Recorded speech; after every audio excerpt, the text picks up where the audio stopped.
बिस्मिल्लाहिर्रहमानिर्रहीम। अस्सलाम वालेकुम। Welcome to my channel cooking with Hummi. आज मैं आपको बनाना सिखा रही हूँ मज़ेदार कैरेमल सॉस की रेसिपी। मुझे उम्मीद है कि आप इसको घर पर ट्राई करेंगे तो बाज़ार से लाना बॉटल्स बिल्कुल भूल जाएंगे। अब हम इसके बनाने के इंग्रेडिएंट देख लेते हैं। यहाँ पे मैंने चीनी ली है 1 कप। ये मोटी है, ये देख लें आप, नॉर्मल चीनी। 1/4 चम्मच नमक, 2 टीस्पून वनीला एसेंस।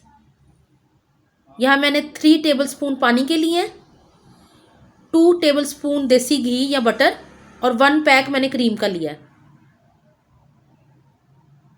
यहाँ मैंने एक पैन ले लिया है, इसमें मैं चीनी को फैला के डाल दूंगी क्योंकि हमने अपनी चीनी को मेल्ट करना है।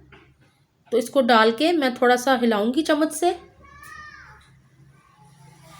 आग आप धीमी रखिएगा, तेज़ आंच पे हमने नहीं बनाना। अब मैं इसमें 3 टेबलस्पून पानी के शामिल कर रही हूँ। पानी मैं इसलिए शामिल कर रही हूँ कि चीनी हमारी जले ना और हल्की आंच पे आहिस्ता आहिस्ता मेल्ट होती रहे और इसका कलर चेंज होना शुरू हो जाए। चीनी को मैं हल्की आंच पे मुसलसल चम्मच हिलाती जा रही हूँ ताकि हमारी चीनी नीचे लगे ना। इसीलिए मैंने नॉन स्टिक का पैन लिया था ताकि हमारी चीनी नीचे से जले ना, क्योंकि फिर उससे कैरमल में अच्छा टेस्ट नहीं आता। आप इसमें मुसलसल चम्मच हिलाते रहें। चीनी मेल्ट हो गई है, अब इसका कलर चेंज होगा, ये वाइट से कैरमल कलर की होती जाएगी। अभी इसको हल्की आंच पे रखा हुआ है मैंने। यहाँ मैंने एक लेमन लिया है, 2 टीस्पून लेमन जूस का शामिल करना है मैंने इसके अंदर। चीनी मेल्ट होनी शुरू हो गई है, अब ये कैरमल में चेंज होना शुरू हो जाएगी। ये आप देख लें, साइडों पे से कैरमलाइज होनी शुरू हो गई है हमारी चीनी। इसी तरह हल्की आंच पे हम इसको कैरमलाइज करते रहेंगे। चीनी हमारी मुकम्मल तौर पे मेल्ट हो गई है, बस थोड़ी सी बीच में रह गई है। ये आप देख लें, कैरमल का कलर लाइट ब्राउन हो गया है। इसको मैं थोड़ी देर और पकाऊंगी जब तक ये सारी चीनी अच्छी तरह से इसमें हल हो जाए और हमारी कैरमल बिल्कुल रेडी हो जाए। फिर मैं आपको बताती हूँ कि हमने आगे इसमें क्या चीज़ें शामिल करनी है। चीनी सारी डिज़ोल्व हो गई है। अब मैं इसके अंदर शामिल कर रही हूँ नमक, जो कि मैंने 2 चुटकी लिए थे। कैरेमल में नमक ज़रूर जाता है, आप ज़रूर शामिल कीजिएगा। अब मैं 2 टीस्पून वनीला एसेंस के शामिल कर रही हूँ। इससे कैरेमल की खुशबू और टेस्ट में बहुत फ़र्क पड़ता है। साथ ही मैं 2 टेबलस्पून आप इसमें मक्खन, मैं यहाँ पे देसी घी शामिल कर रही हूँ क्योंकि मैं अपने मीठे ज़्यादा देसी घी में ही बनाती हूँ। आप देसी घी शामिल करके देखिएगा, इंशाल्लाह आपको बहुत ही अच्छा टेस्ट लगेगा। अब मैं इसके अंदर शामिल कर रही हूँ लेमन जूस, जो कि मैंने एक लेमन का निकाला था। ये तकरीबन 2 टीस्पून लेमन जूस था। इसको मैं अब अच्छी तरह कैरेमल में मिक्स करूँगी, जो चीनी हमारी थी।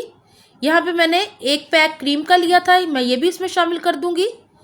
इस वक्त मैंने चूल्हा बिल्कुल बंद कर दिया था। अगर आप कैरेमल जल रही होगी तो आप उसमें क्रीम मत मिक्स करिएगा, वरना उसके फटने का ख़तरा होता है।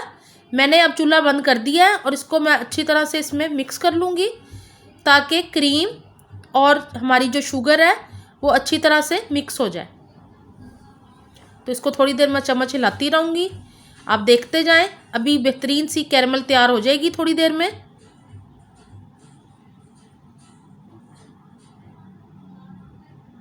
क्रीम मिक्स करने के बाद अब मैं इसमें चम्मच हिलाती जा रही हूँ। ये शुगर डिज़ोल्व होती जाएगी और हमारी बेहतरीन सी कैरेमल सॉस बनके तैयार हो जाएगी। आप इस रेसिपी को ज़रूर ट्राई कीजिएगा। मैं कैरेमल में मुसलसल चम्मच हिलाती जा रही हूँ ताकि जो हमारी शुगर है वो अच्छी तरह क्रीम के साथ मिक्स हो जाए, अच्छी तरह डिज़ोल्व हो जाए।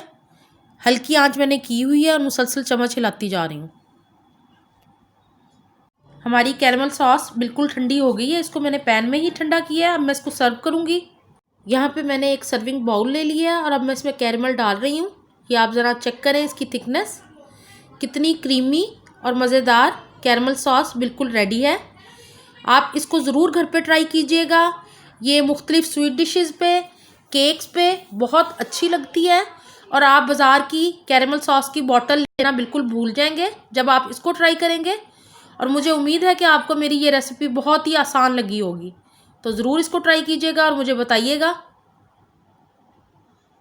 मज़ेदार टेस्टी कैरेमल सॉस बिल्कुल रेडी है। मुझे उम्मीद है कि आपको मेरी ये रेसिपी बहुत ही आसान लगी होगी और आप इसको घर में ज़रूर ट्राई करेंगे। मैंने आपसे कहा था कि मैं अपनी कैरमल सॉस की रेसिपी आपके साथ ज़रूर शेयर करूँगी। मुझे उम्मीद है कि आपको पसंद आई होगी और आप इसको घर में ज़रूर ट्राई करेंगे। आप इसको केक्स के साथ, स्वीट डिशेज़ में इस्तेमाल कर सकते हैं। आप बाज़ार से लेना बिल्कुल भूल जाएंगे, ये मेरा आपसे वादा है। अगर आपको मेरी कुकिंग पसंद आ रही हो तो मेरे चैनल को सब्सक्राइब करें, लाइक शेयर करना बिल्कुल ना भूलिएगा और बेल के आइकॉन को ज़रूर प्रेस कीजिएगा। अपना बहुत ख्याल रखिएगा। अल्लाह हाफिज़।